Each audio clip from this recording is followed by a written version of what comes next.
première séance des questions au gouvernement face à la nouvelle équipe emmenée par Jean Castex, puisque c'est le choix du président de la République de remplacer un homme de droite par un homme de droite, un énarque par un énarque, qui nous a fait croire qu'il était et de droite et de gauche. On se rend compte qu'il est profondément de droite, qu'il mène la même politique que celle des dernières décennies, profite de la crise pour nous refourguer la loi sur les retraites qu'on espérait enterrer, ou alors celle sur l'assurance chômage, alors même que nous allons avoir probablement plus d'1 million de chômage très très vite à Pôle emploi. Ils essayent de dire pour la je ne sais combienième fois qu'il va y avoir un virage écologiste, comme il devait y avoir d'ailleurs un virage social, vous savez, cette deuxième partie que nous ne verrons sans doute jamais. Sans arrêt, elles peuvent dire on va faire, oui bien sûr, on prend en main, on prend en charge. Et là, il suffit, comme ailleurs, de comparer l'inflation des mots avec la réalité des actes posés. Il y a eu cette convention citoyenne pour le climat, qui était plutôt une idée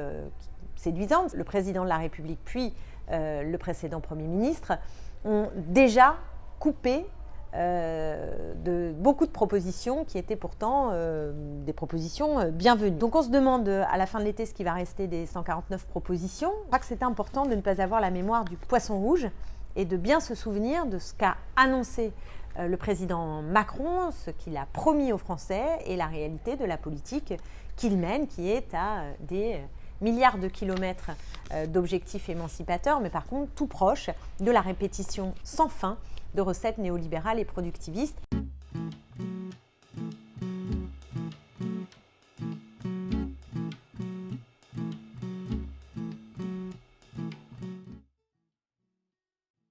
Vous avez regardé les QAG ou pas, Castex,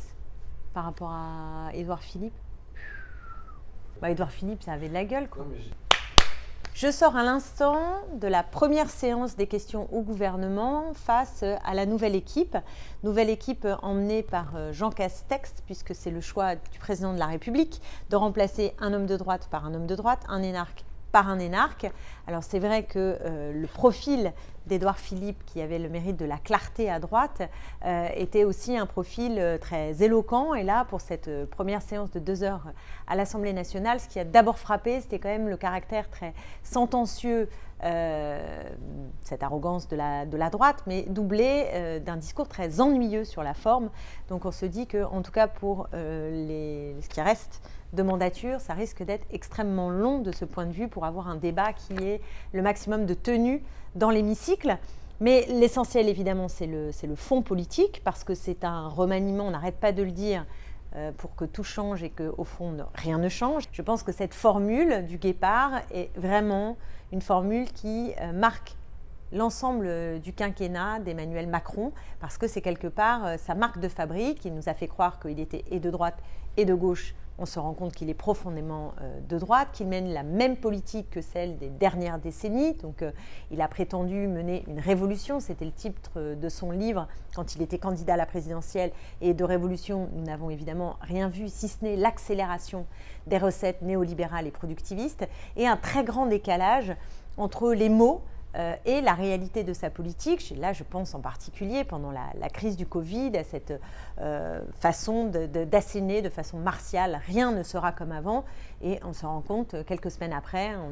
en regardant la une du Monde, que ce qu'il dit, c'est travailler et produire davantage. C'est-à-dire que la leçon de la crise, c'est encore une fois d'aller plus avant vers un choc néolibéral, comme le disait Naomi Klein, c'est-à-dire qu'il profite de la crise pour nous refourguer la loi sur les retraites qu'on espérait enterrer, ou alors celle sur l'assurance chômage, alors même que nous allons avoir probablement plus d'1 million de chômage très très vite à Pôle emploi. L'obsession du gouvernement, c'est d'imaginer qu'il faut faire travailler les personnes âgées plus longtemps et qu'il faut que les droits au chômage soient encore limités, alors qu'il n'y a pas d'emploi en raison de la difficulté de la récession économique. Donc il faudrait prendre les choses tout à fait différemment, en partageant le temps de travail, en sécurisant les parcours et en investissant dans la transition écologique. Mais ce n'est absolument pas le choix que semble avoir pris le président de la République et le gouvernement, dont nous ne connaissons pas encore complètement la feuille de route, puisque le président de la République s'exprimera le 14 juillet et le Premier ministre devant l'Assemblée nationale le 15 mai. On sent déjà une petite musique. Dans l'interview qui a été donnée par Jean Castex dès sa nomination, où on sent bien le cap, et c'est un cap qui est clairement de droite et qui ne va aucunement inverser la donne telle que le président de la République la veut et l'a mise en œuvre depuis maintenant 3 ans. Alors il y a un thème sur lequel je trouve que c'est particulièrement frappant, et ça l'est d'autant plus qu'aux élections municipales, on a vu que la question écologiste était particulièrement motivante pour aller voter, et sans doute que le président de la République s'en est aperçu, et donc ils essayent de dire pour la je ne sais combienième fois qu'il va y avoir un virage écologiste, comme il devait y avoir d'ailleurs un virage social, hein, vous savez, cette deuxième partie que nous ne verrons sans doute jamais, sans aucun doute jamais, hein, qui est le fameux tournant social de ce gouvernement. On ne le voit absolument pas venir, c'est un peu comme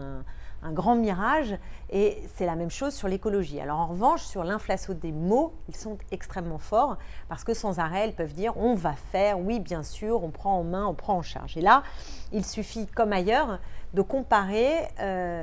l'inflation des mots avec la réalité des actes posés. Il y a eu cette convention citoyenne pour le climat, qui était plutôt une idée séduisante, c'est-à-dire d'associer des citoyennes et des citoyens, des personnes engagées sur les enjeux écologistes, et d'essayer de trouver des propositions qui permettraient de faire avancer très concrètement le combat écologiste. Et puis là, on se rend compte que le président de la République, puis le précédent Premier ministre, ont déjà coupé beaucoup de propositions qui étaient pourtant des propositions bienvenues. Alors, je pense en particulier aux 2 jokers qui ont été posés par Emmanuel Macron d'emblée, puisqu'il a dit que la taxe de 4% sur les dividendes, et encore, ce n'est pas tous les dividendes, hein, c'est les dividendes qui sont supérieurs à 10 millions d'euros reversés, eh bien, il n'en voulait pas. Donc, il n'est pas question de toucher à cette espèce de dogme dans la Macronie qui est que les dividendes sont les dividendes, les hyper riches sont les hyper riches. De la même manière, la réforme de l'ISF, c'est-à-dire cette partie de l'impôt qui a été redonnée aux plus riches, eh bien, on continue comme ça, on n'y touche pas, on ne touche pas finalement au cœur de la matrice néolibérale, mais il ne veut pas non plus qu'on modifie la Constitution pour y inscrire des objectifs qui sont des objectifs écologistes ambitieux. C'était d'ailleurs l'une de nos propositions sur cette mandature qui a été refusée par la majorité En Marche. Et Bruno Le Maire, dans le même temps, s'est opposé à d'autres mesures qui étaient proposées parmi le paquet des 149 de cette convention écologiste. Je pense en particulier à l'interdiction de la publicité sur les produits qui sont très polluants, comme par exemple les SUV, pas touche, là aussi, ne pas déranger le privé, jamais, à aucun moment, fût-ce pour le bien commun. C'est pas envisageable par M. Le Maire, comme il n'est pas envisageable de réduire la TVA sur les billets de train, alors qu'on sait très bien qu'un des nerfs de la guerre, si on veut que les gens prennent davantage le train et moins l'avion, c'est de rendre plus onéreux l'avion et moins cher le train. Or, le train ne cesse d'augmenter, et maintenant on trouve des tarifs où c'est moins cher d'aller en avion que d'aller en train, et ça, évidemment, ça ne peut strictement pas fonctionner pour aider les gens à avoir des modes de transport qui sont des modes de transport moins dangereux du point de vue du climat. On a vu également que la polémique autour de la 5G posait problème et révélait un peu le manque d'ambition, c'est moins qu'on puisse dire, de ce gouvernement et du président de la République, puisque nous avons demandé un moratoire sur la 5G et que le gouvernement ne veut pas entendre parler de cette affaire-là, alors que nous n'avons pas suffisamment de garanties pour savoir quel va être l'impact écologique, quel va être l'impact sanitaire éventuellement. Et pour tout ça, on a besoin de temps pour ne pas encore se lancer vers la course à l'innovation au mépris de la démocratisation de l'accès au réseau et aussi de bien maîtriser ce qu'apporte et ce que détruit potentiellement les innovations technologiques. Voilà, donc on se demande à la fin de l'été ce qui va rester des 149 propositions, dont une partie sont quand même sacrément intéressantes et auraient pu être mises en œuvre de façon urgente si on prend au sérieux le défi environnemental. Rien du tout. On repassera, et c'est à la mesure du vide qu'on a pu constater, des premiers discours, premières interventions du Premier ministre, puisque c'est rien, strictement rien sur l'écologie. Il n'y a pas de prise en charge de cette question par le Premier ministre, qui a aussi posé un acte fort dès sa nomination, puisqu'il a choisi d'aller dans un commissariat de police en Seine-Saint-Denis, bien sûr, puisque les ministres passent leur vie en Seine-Saint-Denis, c'est juste de l'autre côté du périphérique. Ils n'y font rien en termes d'actes, et ça c'est clair, mais ils y passent beaucoup de temps. C'est censé être symbolique puisque c'est un territoire populaire, mais nous on aimerait ne pas simplement voir défiler les ministres, mais avoir des mesures sonnantes et trébuchantes. Ça ne vient pas. Et surtout, il est allé donc dans un commissariat de police, là où on aurait pu s'attendre à ce qu'il aille symboliquement dans un hôpital. Je pense qu'après la crise du Covid, et au regard de ce qu'ont traversé les personnels soignants et des urgences de ce point de vue-là, c'est à l'hôpital qu'on attendait le Premier ministre et pas dans un commissariat de police, me semble-t-il, en priorité. Ça a sonné également comme une forme de provocation dans un moment de tension, entre des jeunes et des moins jeunes d'ailleurs, qui contestent les violences policières et des syndicats de police qui, eux, nient les violences policières. Donc je pense que la place d'un Premier ministre serait d'être capable de remettre de la justice dans le fonctionnement de la police et aussi tout simplement de faire en sorte que ce qu'on affiche dans le droit, dans nos principes républicains, se mettent en œuvre dans les pratiques de la police. C'est le meilleur moyen, y compris, de protéger les policiers dans un moment de très grande tension. Donc je ne vois rien qui apaise, je vois tout à droite et je vois en prime, ça a été pas mal dit parce que les féministes sont montées dans les tours et à raison, c'est que parmi les ministres qui ont été choisis, on a au moins 2 figures qui sonnent comme une immense claque pour les femmes qui sont victimes de violences sexistes, diverses et variées, de viols, d'agressions, de harcèlement, et pour les féministes qui se battent pour demander des moyens et de la reconnaissance pour l'égalité entre les hommes et les femmes. Vous l'avez peut-être vu, mais on a d'abord Gérald Darmanin, curieux choix, nommé au ministère de l'Intérieur, et on ne voit pas très bien comment il va être pleinement légitime à demander aux policiers de bien accueillir les femmes victimes de violences, dès lors qu'il a à son encontre une plainte qui a été déposée pour viol et abus de confiance et que de nouvelles investigations ont été lancées par la justice le 11 juin dernier. Moi, j'avais lu à l'époque le témoignage dans Le Monde de la femme qui se plaignait de Gérald Darmanin et c'est vrai que j'avais été absolument glacée de ce témoignage-là. Donc c'est pour nous très préoccupant, ce choix de Gérald Darmanin à l'intérieur. Quant au choix de Dupond-Moretti, non seulement il a fait grincer des dents sévèrement dans le monde de la justice, puisque le plus gros syndicat de magistrats a fait d'emblée un communiqué de presse alertant sur cette nomination, mais du point de vue des féministes, là aussi, il y aurait beaucoup à dire, parce qu'il est le spécialiste de sorties, de déclarations assez anti-féministes, voire profondément sexiste. Alors, personne ne lui reproche, et certainement pas moi,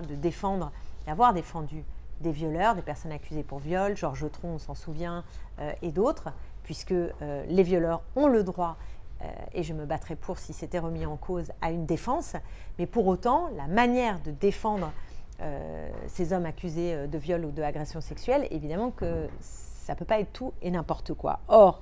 Monsieur Dupond-Moretti, non seulement s'est moqué de Marlène Schiappa en lui disant comment ça, le féminicide serait un nouveau crime. Alors si c'est une femme qui tue un homme, c'est quoi ? Un andricide, signe d'ailleurs qu'il n'a absolument rien compris à ce qu'était la mécanique des violences faites aux femmes, où il n'y a pas de symétrie entre les hommes et les femmes. Et si on parle de féminicide, c'est bien parce qu'il y a un phénomène de masse qui est justement adossé à la domination masculine. Donc ça veut dire qu'il n'a strictement rien compris. Lorsqu'il défendait Georges Tron, il a dit, on était en plein mouvement MeToo, à 30 ans, on n'est pas une potiche incapable de dire non à un homme qui vous prend le pied, signe là encore qu'il ne sait pas ce que signifient des rapports de pouvoir, l'intimidation, l'intériorisation de la domination, le phénomène de sidération, tout cela évidemment étranger à M. Dupond-Moretti. Et l'avocat s'est également vivement opposé au délit d'outrage sexiste qui a été porté par Marlène Schiappa. Et il avait eu cette phrase où il disait mais vous savez, il y a quand même certaines femmes qui regrettent de ne pas être sifflées. Donc je ne fais pas plus long, mais il y en a d'autres comme ça à son actif. Et ce qui laisse évidemment les féministes dans un grand sentiment de colère que je partage tout à fait. Et non seulement on n'avait pas réussi à aboutir sur le milliard qu'on avait demandé pour les violences conjugales et l'ensemble des violences faites aux femmes, alors qu'on a bataillé, qu'on a manifesté, qu'on a tout fait pour essayer d'arracher ce fameux milliard qui nous a manqué, en particulier au moment du confinement, où il y a eu une hausse des violences faites aux femmes, et on s'est dit que si tout le travail avait été fait en amont, on serait peut-être dans une situation moins difficile. Donc non seulement on n'a pas eu cet argent, et il y a eu, comme sur l'écologie, un grand décalage entre les mots, les objectifs affichés et la réalité des politiques mises en œuvre, mais je dirais que là, on a passé carrément un cap, puisque nous avons des ministres qui, ouvertement, ne tiennent pas de discours en cohérence avec cet objectif affiché. La lutte pour l'égalité entre les hommes et les femmes sera la grande cause du quinquennat. Tout ça semble aux oubliettes. Alors, je crois que c'est important de ne pas avoir la mémoire du poisson rouge et de bien se souvenir de ce qu'a annoncé le président Macron, ce qu'il a promis aux Français et la réalité de la politique qu'il mène, qui est à des milliards de kilomètres d'objectifs émancipateurs, mais par contre tout proche de la répétition sans fin de recettes néolibérales et productivistes. Et pour le féminisme, puisqu'on pouvait le croire un petit peu comme sur la démocratie, en se disant il a une bonne tête, il a l'air sympathique, il ne va pas être autoritaire, il a révélé son visage autoritaire, et maintenant voici qu'arrive en prime le plus grand mépris à l'égard de la cause féministe. C'est pour le moins préoccupant, mais bon, comment s'étonner, y compris avec la nomination de Barbara Pompili à l'écologie, au ministère de l'écologie, parce que j'ai beaucoup aimé le tweet que vous avez peut-être vu de ma collègue Esther Benbassa, qui est sénatrice d'Europe Écologie Les Verts, et elle a dit, elle a salué sa nomination tout en ironisant, et je le comprends, en disant pour l'écologie, je ne sais pas si c'est une bonne nouvelle, mais, et si elle s'y connaît, mais en tout cas sur la transition, c'est sûr, elle s'y connaît, puisqu'elle est passée de parti politique en parti politique, en venant d'Europe Écologie Les Verts et en se retrouvant aujourd'hui dans un gouvernement particulièrement marqué à droite. Elle qui avait fait du combat contre le nucléaire un de ses combats phares, se retrouve maintenant à devoir défendre une politique qui n'est absolument pas déterminée, évidemment, à lutter contre la place du nucléaire dans la production d'énergie, mais pas simplement là-dessus, puisque pour avoir une politique écologique conséquente, non seulement il faut avoir des budgets qui contredisent la logique de l'austérité, mais qui permettent d'investir, ce qu'on ne peut pas faire dans le cadre de l'austérité budgétaire, mais également d'affronter un certain nombre de lobbies. Et là encore, le gouvernement n'est pas du tout déterminé là-dessus, puisqu'au contraire, il pense qu'il y a la compétitivité, ne pas faire partir ceux qui investissent, etc., qui empêcherait de mieux contrôler et de damer le pion à cette logique marchande et financière qui gangrène la possibilité de mener une politique écologiste tout à fait cohérente et conséquente. Donc bref, on est très très très très loin du compte avec tout ça. Comme a dit Libé, j'ai beaucoup aimé cette une de Libé, c'est mal parti, alors avec un accent circonflexe, mais alors c'est vrai sur la cause des femmes, mais en fait c'est mal parti tout bonnement, parce qu'on a un gouvernement de combat, comme nous l'a dit tout à l'heure Jean Castex. Comme disait Warren Buffett, il y a une lutte des classes, et c'est nous qui la menons, et c'est nous qui allons la gagner. Alors évidemment, dans ce nous, ce sont les riches, et je pense que le gouvernement est animé d'une certaine manière de cette idéologie selon laquelle le combat est au service de l'oligarchie, et qu'après on va attendre le fameux ruissellement qui n'arrive jamais. Alors que la crise qui s'annonce, qui est déjà là, mais qui s'annonce encore plus forte sans doute à la rentrée, avec plus d'1 million de chômeurs qui vont rejoindre les rangs de Pôle emploi, certains qui sortiront même des cadres de l'indemnisation, avec des licenciements en chaîne et des petites TPE, PME qui risquent d'être en très très grande difficulté. On voit bien que la crise alimentaire, la précarité vont être à l'ordre du jour de la rentrée politique. Et de ce point de vue-là, ça veut dire qu'il va y avoir une confrontation très forte, sans doute, dans le pays, et que j'espère que les mobilisations de résistance et de propositions aussi, comme par exemple sur le climat, vont nous permettre d'avancer vers la possibilité de mettre en très grande difficulté le gouvernement, de le faire reculer sur les mesures les plus insupportables et de préparer la suite, c'est-à-dire de préparer une alternative politique qu'on attend avec très très grande impatience. À la semaine prochaine, où nous aurons le discours du président de la République avec sa feuille de route et le Premier ministre qui viendra s'exprimer à l'Assemblée nationale Voilà, je vous souhaite un joli week-end et un joli 14 juillet.